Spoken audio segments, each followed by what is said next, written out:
మోహన్ బాబు గారికి ఒక చిన్ననాటి కల, చిలిపి కల, చింతలేని కల, తోటి నటులను చిరాకు పెట్టే కల. ఇంతకీ ఆ కల ఏమిటంటే లెజెండ్ అని అనిపించుకోవడం. అయితే 2007వ సంవత్సరంలో జరిగిన సినీ వజ్రోత్సవాల కమిటీలోని సభ్యులకు మోహన్ బాబు గారి కల గురించి సమాచారం లేకపోవడంతో చిరంజీవి గారికి లెజెండరీ అవార్డును ఇచ్చి మోహన్ బాబు గారికి సెలబ్రిటీ అవార్డును ఇచ్చారు. దానితో మోహన్ బాబు గారు అగ్గి మీద గుగ్గిలం అయ్యారు.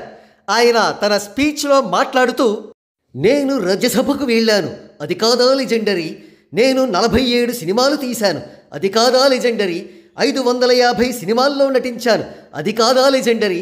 శ్రీ విద్యానికేతన్ స్థాపించాను, అది కాదా లెజెండరీ అని ప్రశ్నించారు.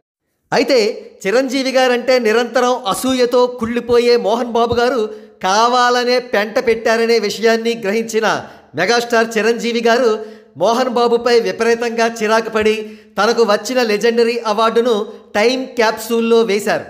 కాగా కాలక్రమాన చిరంజీవి గారు మామూలు లెజెండ్ కాదు, తెలుగు సినీ ఇండస్ట్రీకి all time legend అవ్వగా Mohan Babu గారు మాత్రం రిటైర్ అయి విశ్రాంతి తీసుకుంటున్నారు. ఆయనను ప్రజలందరూ మరిచిపోయారు. ఇకపోతే మోహన్ బాబు గారి అభిమానులు ఎవరైనా మిగిలి ఉంటే వారికి సూపర్ గుడ్ న్యూస్. ఎస్, తాజా సమాచారం ప్రకారం మోహన్ బాబు గారు ఎట్టకేలకు లెజెండ్ అయ్యారు. ఎస్, ఆయనకు లెజెండరీ అవార్డు ఇచ్చిన సంస్థ డిఎన్ఆర్ సంస్థ. డిఎన్ఆర్ అవార్డ్స్ ఫంక్షన్ పేరుతో చనిపోయిన లేట్ డైరెక్టర్ దాసరి నారాయణరావు గారి పేరిట ఇటీవల శిల్పకళా వేదిక హైదరాబాదులో గ్రాండ్గా ఒక ఫంక్షన్ నిర్వహించారు.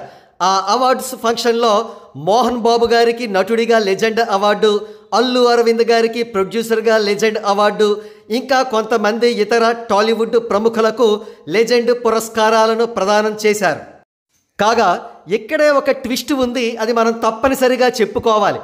ఈ అవార్డ్స్ ఫంక్షన్ వెనుక మోహన్ బాబు గారే స్వయంగా ఉన్నారని, ఆయన వల్లే ఈ అవార్డ్స్ ఫంక్షన్ జరిగిందనే టాక్ ఒకటి ఉంది.